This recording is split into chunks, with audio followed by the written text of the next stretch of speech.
అందరికీ నమస్కారము.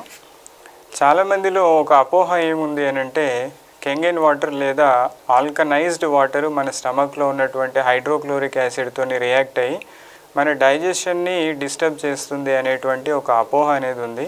అయితే దాంట్లో వాస్తవం ఎంత అనేది మనం ఒక డెమో ద్వారా తెలుసుకోవడం జరుగుతుంది.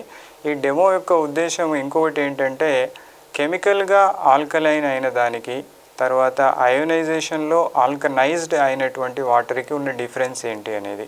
సో ఇక్కడ మన ముందు ఒక రెండు న్యాచురల్గా యాసిడిక్గా తర్వాత కెమికల్గా యాసిడిక్గా ఉన్నటువంటి రెండు పదార్థాలు, న్యాచురల్గా ఆల్కలైన్ కెమికల్గా ఆల్కలైన్ ఉన్నటువంటి రెండు పదార్థాలను పెట్టడం జరిగింది.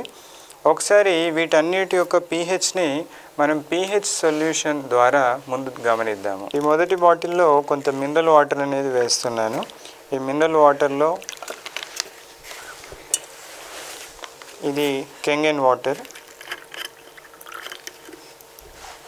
ఇది హైడ్రోక్లోరిక్ యాసిడ్ అంటే మన స్టమక్లో ఉన్నటువంటి హైడ్రోక్లోరిక్ యాసిడ్ లాంటి సిమిలర్ కెమికల్ ఇది. తర్వాత ఇది సోడియం హైడ్రాక్సైడ్ అనేటువంటి ఒక ఆల్కలైన్ కెమికల్. సో ఇప్పుడు ఈ నాలుగింట్లో కూడా pH డ్రాప్స్ వేసి దీని యొక్క నేచర్ ఎలా ఉంది అనేది మనం ఒకసారి గమనిద్దాము. ముందుగా మినరల్ వాటర్లో pH డ్రాప్స్ వేస్తున్నాను. 4 డ్రాప్స్ వేసాను. దీని యొక్క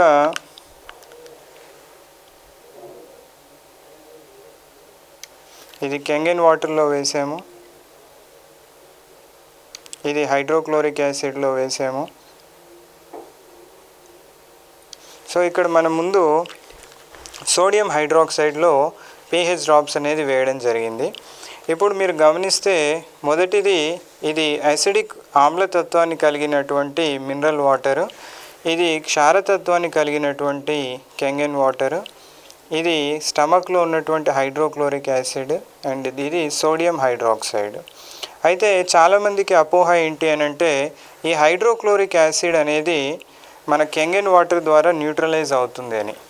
అయితే మనం దానికంటే ముందుగా ఈ యాసిడిక్ నేచర్ ఉన్నటువంటి మినరల్ వాటర్ని కెంగెన్ వాటర్ ఏమన్నా మారుస్తుందా అనేది గమనిద్దాము. ఇప్పుడు ఈ మినరల్ వాటర్లో నేను కెంగెన్ వాటర్ పోస్తున్నాను.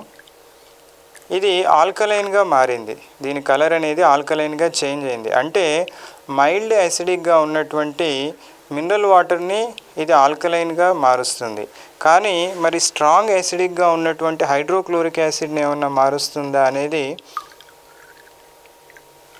ఇప్పుడు ఒకవేళ గమనిస్తే హైడ్రోక్లోరిక్ యాసిడ్తో ఒకవేళ కనుక కెంగెన్ వాటర్ని కలిపినప్పుడు దాంట్లో ఎటువంటి మార్పు అనేది లేదు, అది ఇప్పటికీ కూడా యాసిడిక్గానే ఉంది.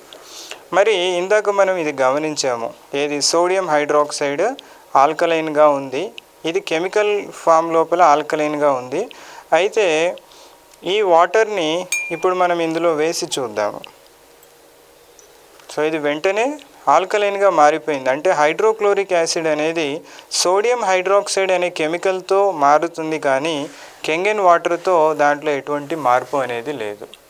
అయితే చాలామంది అపోహ ఏంటి అని అంటే కెంగెన్ వాటర్ హైడ్రోక్లోరిక్ యాసిడ్తో రియాక్ట్ అవుతుందని. ఈ డెమో యొక్క ముఖ్య ఉద్దేశము ఒకటి, కెంగెన్ వాటర్ హైడ్రోక్లోరిక్ యాసిడ్తో రియాక్ట్ అవ్వట్లేదు. హైడ్రోక్లోరిక్ యాసిడ్ అనేది కేవలం సోడియం హైడ్రాక్సైడ్ లాంటి ఒక ఆల్కలైన్ కెమికల్ ద్వారానే రియాక్ట్ అవుతుంది. కాబట్టి ఆల్కనైజ్డ్ కెంగెన్ వాటర్ వాడడం వల్ల హైడ్రోక్లోరిక్ యాసిడ్ డైల్యూట్ అవ్వదు. కానీ సోడియం బైకార్బోనేట్, తినే సోడా కానీ కాల్షియం కార్బోనేట్, సున్నం కానీ ఇటువంటి కెమికల్స్ని మనం వాడినప్పుడు మన స్టమక్లో ఉన్నటువంటి హైడ్రోక్లోరిక్ యాసిడ్ అనేది న్యూట్రలైజ్ అయిపోయి జీర్ణ వ్యవస్థ అనేది డిస్టర్బ్ అవుతుంది.